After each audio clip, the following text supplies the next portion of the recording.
Hello, and welcome back to Two Limes and a Lemon podcast. I'm Dave, and I am with Natalie and Danielle. Say hello. Hello. Hi. Hello. And in this episode, we're going back into the woods. That's right.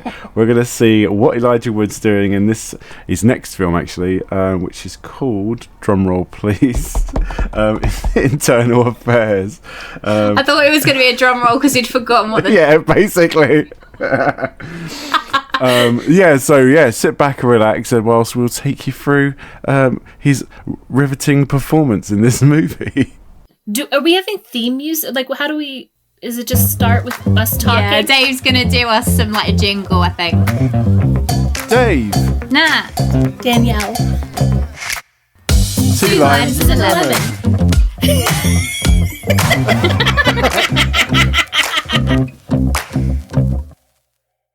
So, we all might know Elijah Wood as obviously Frodo Baggins, the wide-eyed hero of Middle-earth, but today we're trading the Shire in for the shadows, stepping into the world of secrets and suspicion, and just a little bit of sleaze as well to go along there. That's right, we're talking about Internal Affairs, the 1990 crime thriller, where our boy, young Elijah Wood, probably about 8 years old, makes one of his earliest big screen appearances. It would be his second big screen appearance. So we're digging into this film's gritty tone, its tangled web of power and corruption, and of course he's Elijah Wood's tiny role but memorable role as its cops, its cover-ups, creepy charm, and we're taking you along for the ride. So buckle up and remember, this episode is strictly off the record. Okay, but before we actually deep dive into this amazing little film that I've never seen before but really enjoyed, I just want to do a little bit of what have we been consuming. So Danielle, do you want to go first? I would like to say I've been consuming something like very highbrow and expanding my intellectual horizons, but I have been watching Love Island USA obsessively for the last few weeks. Love Island, I think this is its 7th season, but it's never been like super big over here. I think last season it got a little bit bigger, and this season there were a bunch of kind of memeable things that made me want to check it out, and I'm like fully invested. I love that I've got something to watch every night. I've got like the app on my phone. I'm voting for free. I have opinions. I hate certain people for no reason. You're fully invested. Yeah, 100% sure they're in it for love and not just, to get oh yeah, followers. Fame. Yeah, which they all have. They're up to 2 million followers apiece, apparently. You know what? We need to get somebody on Love Island next year so that we can get our listeners up. Dave, oh, God. Off you go. Dave's doing it. He's wearing a 2 Limes and a Lemon shirt the whole time. What about you, Nat? Let's quickly jump off that. Just trying before we start his application form. I have watched the movie Barbarian. Ooh. For the first time. I know it's been out quite a while now. Did you enjoy it? I thought it was really good, actually. What did you think of the second part? Where it changes over to Justin Long. Yeah, I was like, are we watching a different film here? What's happened? Is it what? So I watched it with Jason, and spoilers for Barbarian, guys. When Bill Skarsgård, we'll say, takes a little hit, and it cuts to Justin Long, we kind of watched it over 2 days, so that was where we decided, it's basically a new film now, so we're gonna pause there, and we'll come back to it tomorrow. But it was like 45 minutes in, isn't it, that happens? And now it is restarting a new film. But I quite liked how it changed it, and it wasn't exactly what you thought it was going to be.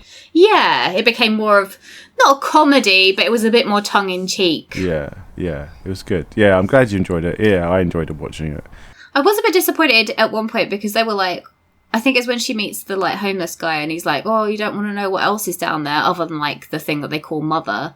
But there wasn't really anything worse down there than her. I assume he meant the man, but in the grand scheme of things, the man wasn't as much of a threat to them as she was. Well, I've been not consuming much, but the thing that's been sort of attacking me over the internet, over my Instagram, has been that annoying, stupid meme that nothing beats a Jet2 holiday. Right now, you could save over £50 per person. That's £200 off for a family of 4. I'm like, oh, it's embedded into my mind now and it won't leave. Every time I scroll for like 2 minutes, in comes, nothing beats a Jet2 holiday. And I'm just like, it's hit me, and I don't like it, and I don't understand the youth. And now I keep seeing the lady that's does the voiceover. Yeah, she's that's the thing. Blown up on Instagram now. I'm like, it's not just the stupid like videos about it, which I guess they're all funny in their own little way, because it's just showing British people on holiday being horrible and just making a mess of everything. But now it's like, yeah, we're seeing the lady. She's on like radio shows going, yeah, it's blown. I'm like, why has this got so much media attention? Why is it linked to my phone? I didn't even search for this stuff. I think it's blowing up because we've discovered it in the US, just the meme of it. And so now we're using it with no context of what it is. But yeah, okay, so that's what we've been doing with all different areas. But yeah, so the film of choice we've decided to sort of deep dive into this week is Internal Affairs. So I've not heard of this film at all. I don't know about you guys. I didn't even know who Andy Garcia was or Richard. I've seen Richard Gere's face, but I've not really seen him in any films.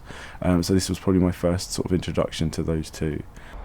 You know what? I think I can lay a little more context, because I think both of you were infants at most when this film was made. 1 year old. 1 year old. But I was going through the trenches. How old was I then? Deep in your mid-70s. Yeah, I was about middle-aged at this time. But, so rude. But whenever you brought this film up as one that we were going to have to watch in this series, the name sounded familiar, but I didn't remember anything about it. But like looking at the cast, this was like a stacked 1990 cast. Like Richard Gere had been in American Gigolo in the early 80s and had done a few things after that, but his career had sort of died down. And 1990 was like his resurgence. So this came out, and then also Pretty Woman came out in the same year. And then I want to say his whole like 40s and 50s, he was like a romantic lead. This was at the start of Andy Garcia's career. He had a pretty prolific career both in like action films and also later as a romantic lead for things. Yeah.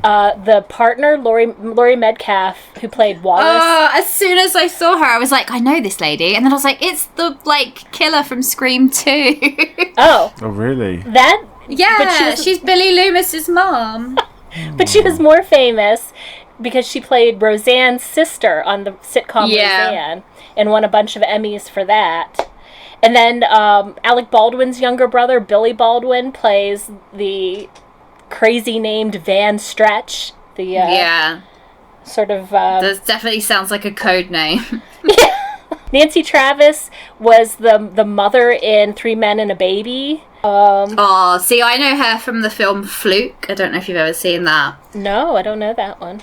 Oh, that used to be one of my favourite films when I was growing up. She was the mum in that as well. It's about a man that dies and he comes back as a dog. It's great. Oh, no, I don't know that one. But yeah, so before we, obviously, so people haven't watched it, here's a quick little, what is the film actually about? So obviously, pause the podcast, go watch the film if you can. You can find it anywhere. I don't know where you can find it. Kind of hard to find it anywhere. It's really hard to find. Really hard. You might need to sign up to a free week of Paramount Plus is what I have to do. But only if you're in the UK, because it wasn't available on US Paramount Plus. But if you've somehow found a copy of Internal Affairs. Yeah. Like an old VHS. Continue listening. But a quick rough rundown of what the story's about. So it follows a guy called Raymond, played by Andy Garcia, who's assigned to the Internal Affairs Division. He's basically there looking for corruption within the force. He's there to talk to, what was he called? Slack? Stretch, that's it. He's Stretch. Yeah, I don't know.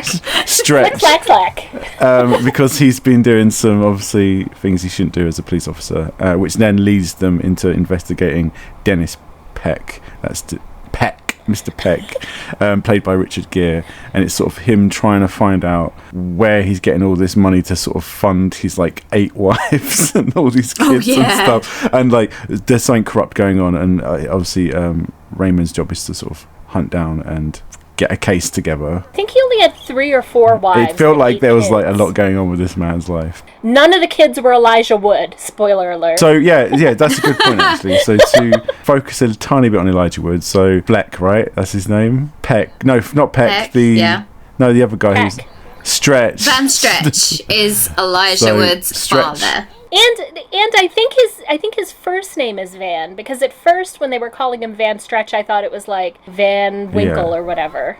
But I think I thought his name. I thought his first name was Van. Yeah, it is Van. Yeah, it took me a while to get there. What's his name again? Stretch. Surname Armstrong.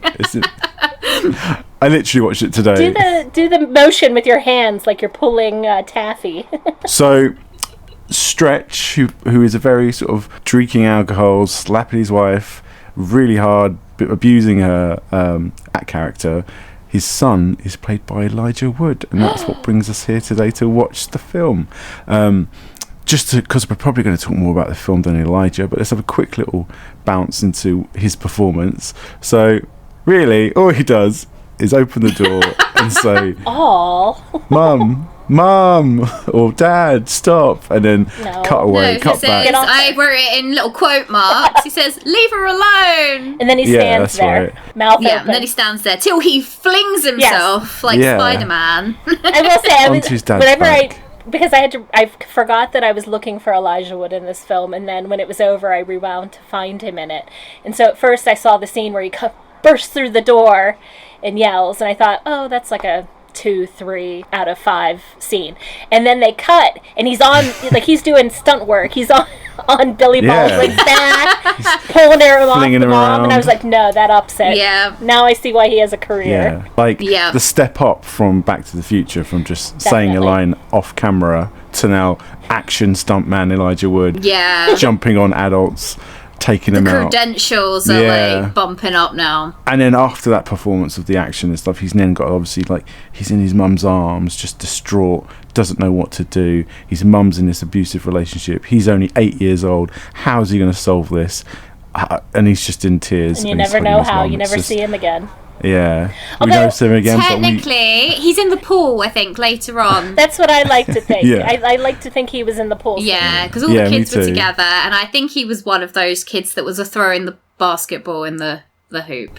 So, in a way, he's got through those emotional trauma. And however, there was a perfect scene to add him in again, which was... spoilers, Van Stretch's funeral. Oh. Me too. I thought there was going to be a little Elijah Wood cameo there, and it was just missing. Yeah. I was like, he's got to be here because he's going to be with his mum, holding his hand, going like, rather like happy that his dad's been finally killed and gone, or actually a bit sad and we could have had a bit more from him. So a bit annoyed at the director's decisions there. They could have seen a bit more of of Elijah Wood's potential, but alas, no, you can't. Yeah, I mean, like, I guess like it would have outshone all the other actors in the film. So I guess it's all about Richard Gere and Andy Garcia at this point. But hopefully, as we look into Elijah Wood's performance in other films, you can slowly see that he's getting that recognition that he's deserved as an 8-year-old actor. No, he's a cute kid, and you can see why like his next several films are going to be, filmed. Amazing. Well, aside from the next one, no. Let's hope the next one's easier to find. But also like where he's going to be a starring role, and it's like nice to kid-centric or family-friendly. This movie is definitely not family-friendly. No, definitely not. There was a few times I had to turn the volume down. I did some extra credit work while we were off last week and watched the Paula Abdul video, and like it was directed by David Fincher of all things, but it was basically like her singing and dancing, and then like different tableaus of kids. Like there were like a group of girls pretending to be like in the Robert Palmer video, and Elijah Wood plays what I can only describe as a frustrated businessman, and he's sitting at the desk with his hand on his head like, oh, what's going to happen? And then the next scene we see him with a like stack of pencils that he breaks in half. So again, You have to link us the video in our Discord, and then we'll give it a good watch. but also can see the trajectory of him going from kid with no line to megastar. Kind of, I think that's basically it for Elijah Wood for now. We might trace back to it.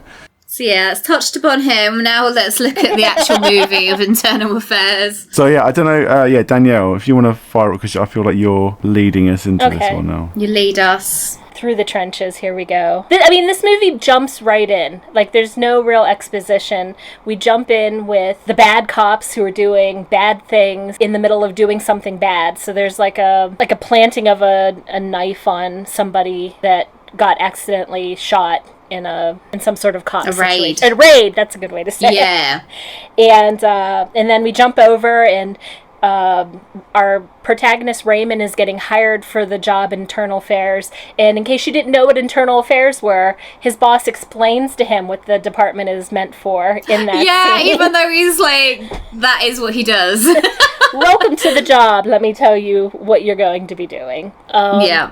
And so there's, these intercuts of scenes between the two. It sets up that we're going to have Dennis Peck, played by Richard Gere. He's going to be like the main bad guy driving the force on that way. And then Raymond, who's this like new internal affairs officer who has a connection. I don't know. I didn't really think they were like super good friends, but they had known each other during the academy, wasn't it? The academy, yeah. And so the first case he's going to investigate is somebody that he knows, and that's this man named Van Stretch. I feel like, would they have got somebody in that had a history with the person? It's the 90s, Natalie. Yeah, I mean... which is very evident, because I was like, if it was nowadays, most... like cops from what I see on TV in America have body cams, so it would have made most of this film null and void, because you would have been able to see they were corrupt straight away. Well, I think times like these are probably what, made body cams a thing, because there was especially I think LA was especially bad with corruption. Even like I was thinking after I watched this, there's like a number of films about LA cop corruption, like Training Day, LA Confidential, Heat. I had one other one named down. Chinatown. So if you've enjoyed watching this genre of film, there is a plethora of films you can go back and watch. Before he even said police, he shot him in the back, and he's got no weapon, no nothing.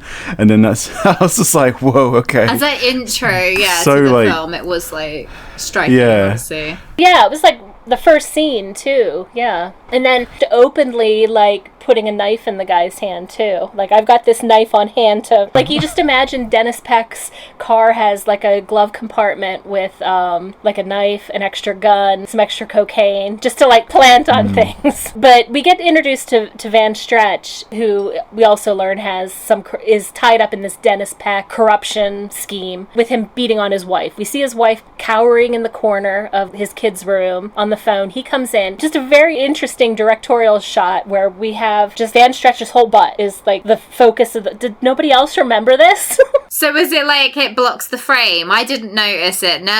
Yeah, it's like the guy's ass and then the cowering wife. That's all you see on screen. He's like right in front of the camera, his butt. You see his hand doing like an itchy trigger finger kind of thing, like, hold myself. That's probably what I was looking at more than his butt. Obviously, you've got a thing for the Van Stretch posterior. Maybe, or the Baldwins, maybe. I don't know. This is something I need to look into. And obviously, it's like your introduction to her, thinking, oh, poor little lady that's like abused by her husband. And then we find out it's not what we think it is at all. He's right to accuse her of these crimes.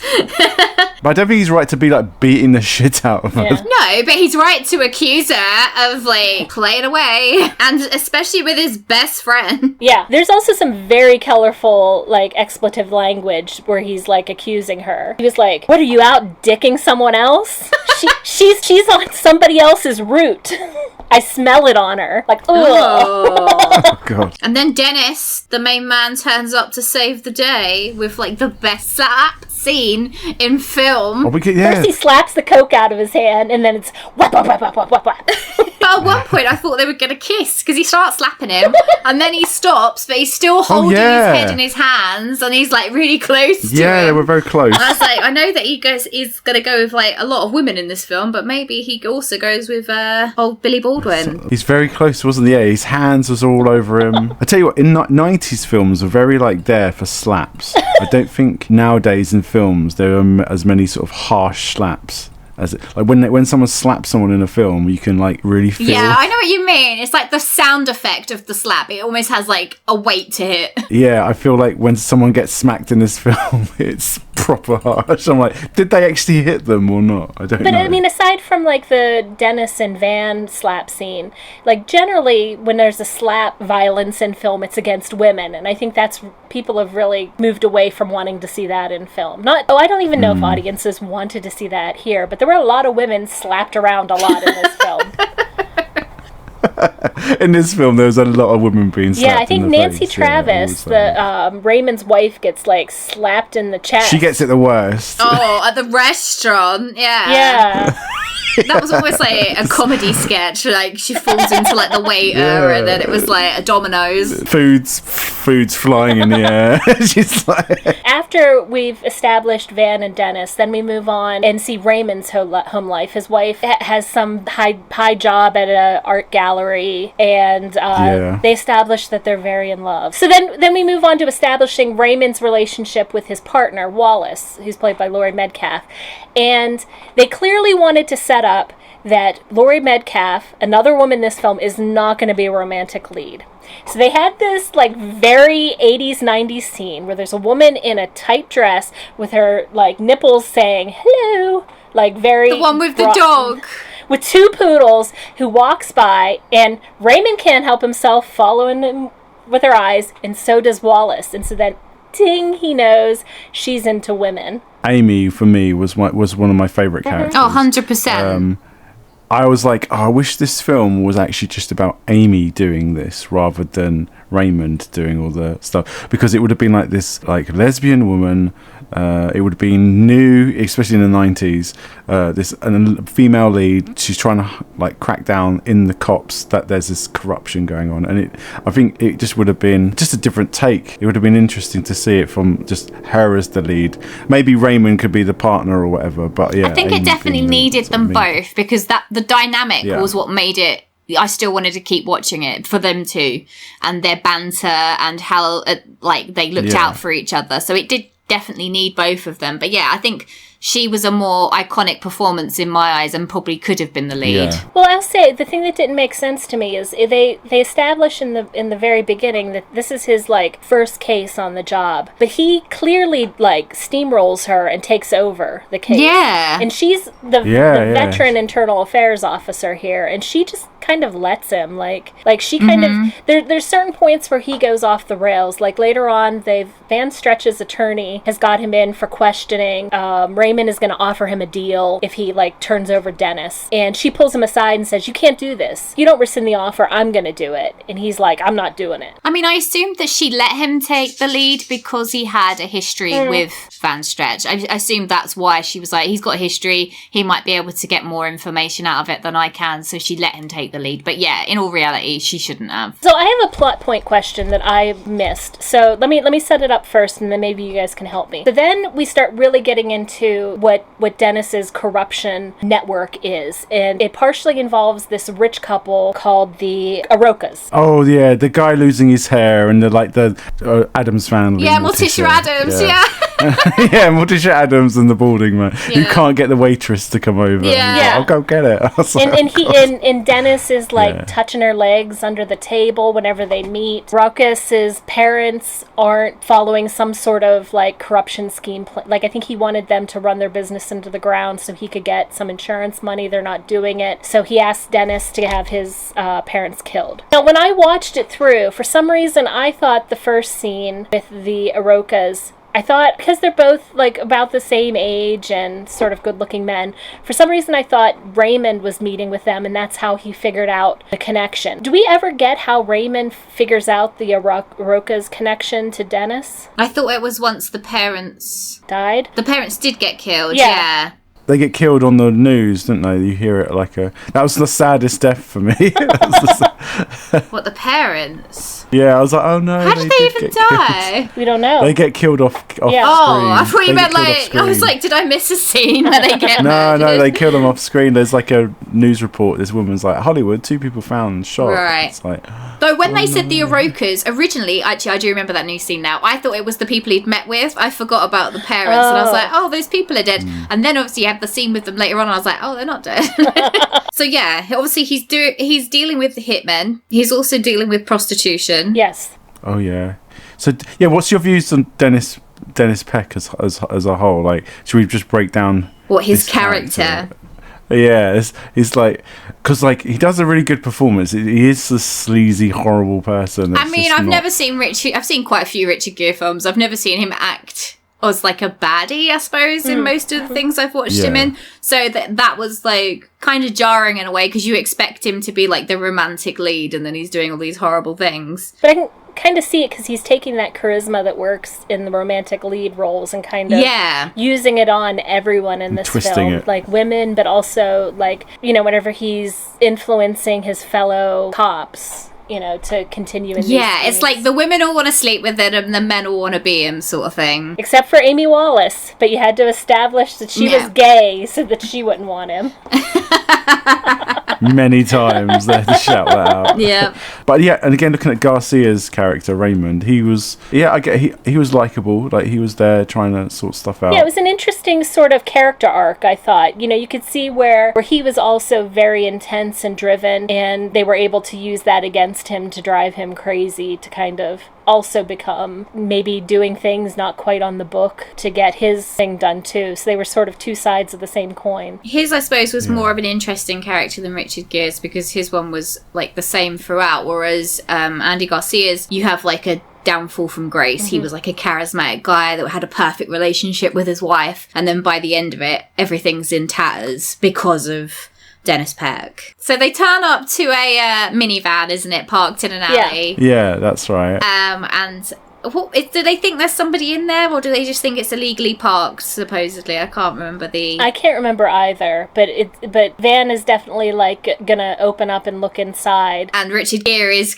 cowering almost around the back because he knows what's coming. Yeah, there's a big old 2-barrel shotgun just coming out. I got to stand on the left side of this van, please, just in case. Some of the other things that happened in that scene ended up surprising me, like Dennis double-crossing the guy he gets to shoot Van, and then like yeah. and then the next level that there's somebody else in the van who is, you know, sees all of this, drives away, and then Van stretches and even dead. Yeah. He survives the initial blast. Oh, right, okay. Yeah, and then Richard Gere obviously calls for the backup, thinking that he's dead and that he won't be a problem, and then he wakes up, and then Richard Gere has to kill him. Yeah. Well, I'd missed that. What happened? Oh. So he strangles him, I think, in the end, doesn't Yeah. he? So he wakes up and he's like, help me, and then he strangles him. And you're not sure what he's going to do Jesus, because Richard Gere. he, you know, he sort of takes his time to react to Van being not dead and asking for help, and he kind of like sits on the ground and cradles him like maybe he's gonna play it all off and regret it, but nope, one arm goes around the neck and he strangles the life out of him just as the ambulance comes. God. And then he can But play. when the EMT get out, he's still clearly got him in a like headlock. Yeah, and I'm yeah. like, would you not be like, that's not really how you would hold a body? Maybe the EMT are It's used just to very- dealing with these LA cops that are like constantly doing this crazy Murdering stuff. their Yeah, partners. like another one, just like take the body. We're not even gonna pay attention at this point. So like the Van Stretch murder seems to like drive him a little mad, and so he starts following Dennis around. And at one point he like meets up with Dennis, and Dennis knows all of this stuff about his wife. And so then Yes. Dennis and the wife meet for lunch while Raymond is watching them, just imagining. And he knows that like Dennis sleeps around a lot, and so he just starts imagining the wife with Dennis. They go to lunch and they have like wine at the table, Yeah. don't they? And it's all very like, it's a date. And then they come out and then a bus goes across and they disappear. Yeah, that's it, the bus. Yeah. And he's like, where have they gone? And then Dennis presents Raymond with his wife's pants, which I don't know if we actually ever establish if they are actually her pants. Has he just like stolen them from her house, or are they just a random pair of pants? They weren't terribly sexy Yeah. either. You know, they were like Like your regular yeah. Nappy pants. nappy pants. They're not Bridget Jones's pants, but It's they're... Bridget Jones pants. Dennis confronts Raymond in the elevator with a headbutt. and starts Yeah. pounding on him. Smashed. Surprise. Bam. Is that after he gets fired from internal affairs, isn't it? Yeah, they go and they start presenting the evidence, but it's not quite enough evidence. Like, it's a little bit Yes. circumstantial. And so he gets into the elevator, and Dennis comes in and starts beating up on him, and, like, finishes it off by throwing these underwear onto Raymond. Yeah. Which further fuels Raymond's, obsession and crazed mind. And so then he goes to this restaurant where his wife and all of her co-workers are. Is that what? I think it's co-workers, but I wasn't too sure. I thought she was just like on another date with someone. I think she's having a meal with, like, to get her artwork seen a bit more. With this Yeah. guy with incredible 90s hair. He had like a mullet, Yes. but like curls, and the curls were sort of trying to hide his bald head. And pause real quick. There was a lot of great 90s hair and fashion in this. Like, you don't see men anymore with that sort of like feathered back hair, or like the kind of weird spiky hair. And one of the early scenes that we're introduced to Dennis, he's got stonewashed jeans on with like a very 90s fit to them, and his polo shirt with the popped up collar. Very cool. Everyone's very 90s. I liked his wife's, like, curly hair. Oh, yeah, yeah. the perm. It was such like a boost and like big. Yeah, there's a lot of hair. I was like, she's in the shower for hours. However, his wife isn't great, I would say. It was she clearly knows what's going on with Raymond, and when he's asking her questions, instead of her just being like, I'm not going to discuss it, or like treating him We'll talk it at home. how she treat like he's clearly needing something from you now when you're in this public setting, so maybe just give him a little something so it doesn't explode into like this massive scene. Well, I think they kind of set up though that Slapped in he the face. no, she gets slapped in the boob. Whaps her Does right she? away. Slapped in the face. I thought she got slapped in the face. Oh, I don't know. It looked like the boob to me. Maybe you aimed for the face, but you got the boob. Either way, she goes down like a ton Yeah. of bricks. Yeah. She's But they out established cold. that they're having issues, which I will agree that she seems like not the most supportive partner, because he's in this like new job where he's trying to prove himself, so he's not coming home once in a while, and she's gets very angry at him about that. They have this. But it's not like she's sitting around at home waiting No. for him. Like, she's out doing all these other things as well. So it's like, I just didn't get why she was so offended by it. Because I'm like, you clearly had a great relationship. Just because at the minute he's a bit, like, stressed at work. Yeah. You're still going out to dinners and doing your art stuff. It's not like you're just like, oh, where is he? Oh, worries me sort of thing. But also, he very quickly switches where he can like slap her around in public. Yeah, no, completely. Toxic relationship. Well, that just shows the effect that this character's had Dennis, on Raymond. ruining everything around him. He's just poisoning everything to get his own way. But I don't know what he wants. What's his goal? Well, I will tell you. No, I figured this out.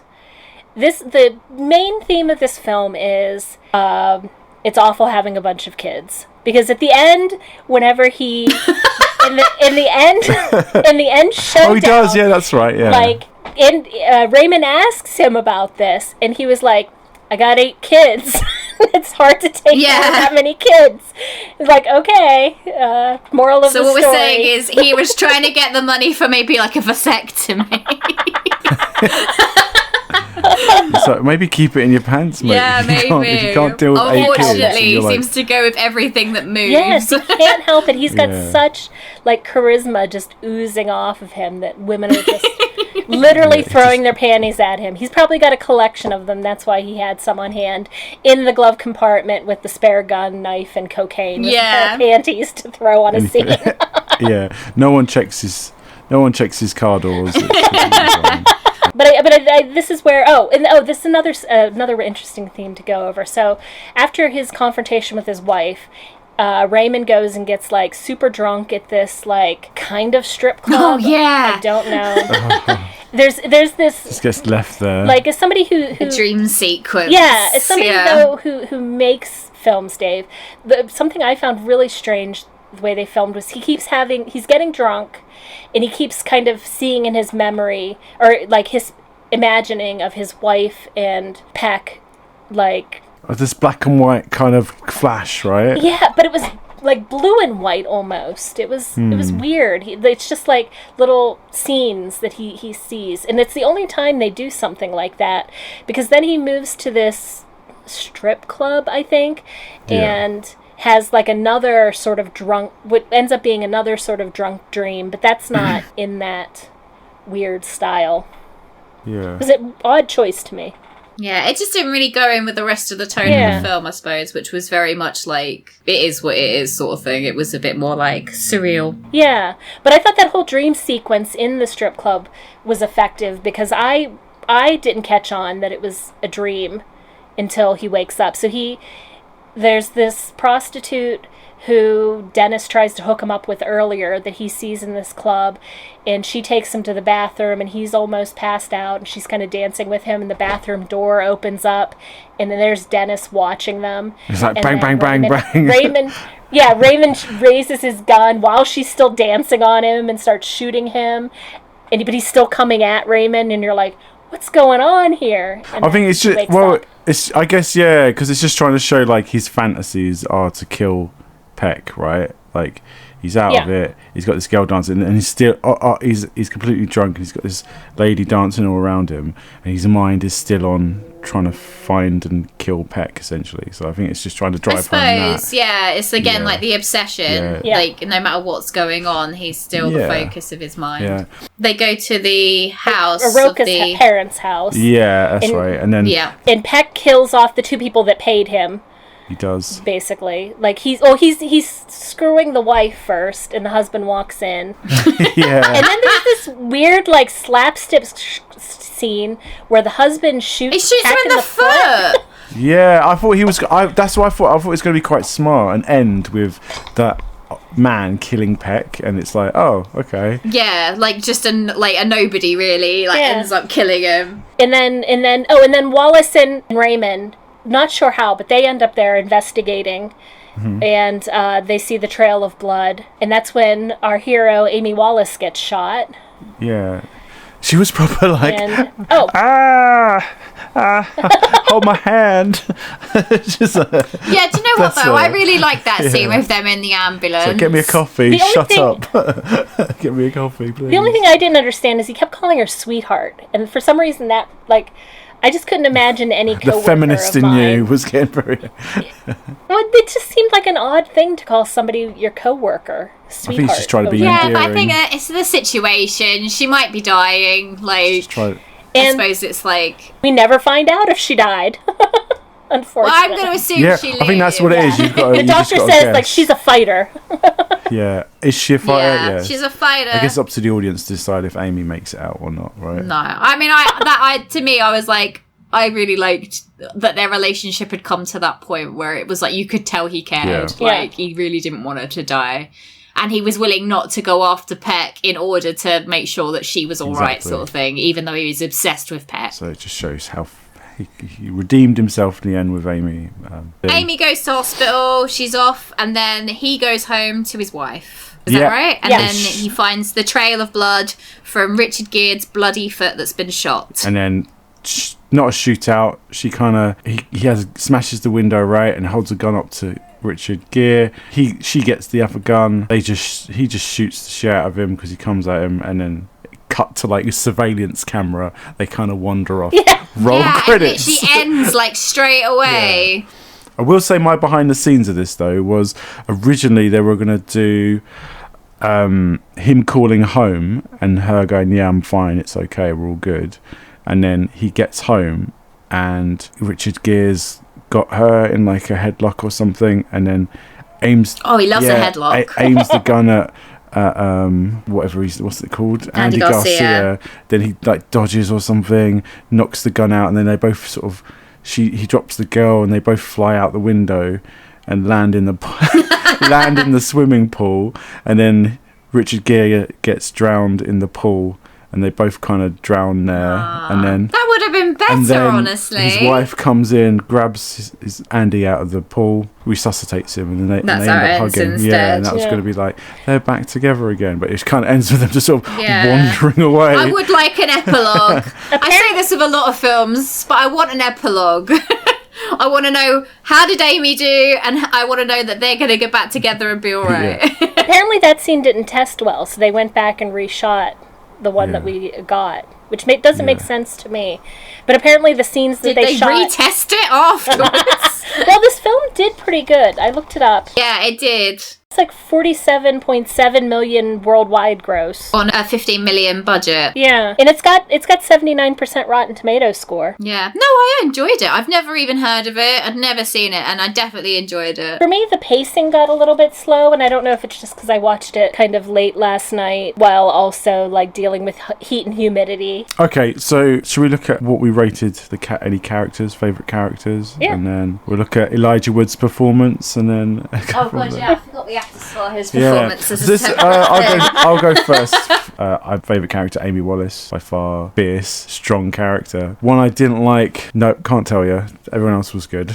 I'll go. So my favourite was Amy Wallace. For her thing, I just put that she was the only strong female character in the movie. All of the other female characters were completely weak. And my worst was Peck, for obvious reasons, in that he's just a very nasty person. Yeah, you go, Danielle. Yeah, I think continue on the Amy Wallace love. I thought she was the best character, and I wanted to see more of her. I liked Peck in that he made like a good villain. Like he was a compelling villain. So I wouldn't say he was like the one I hated the most.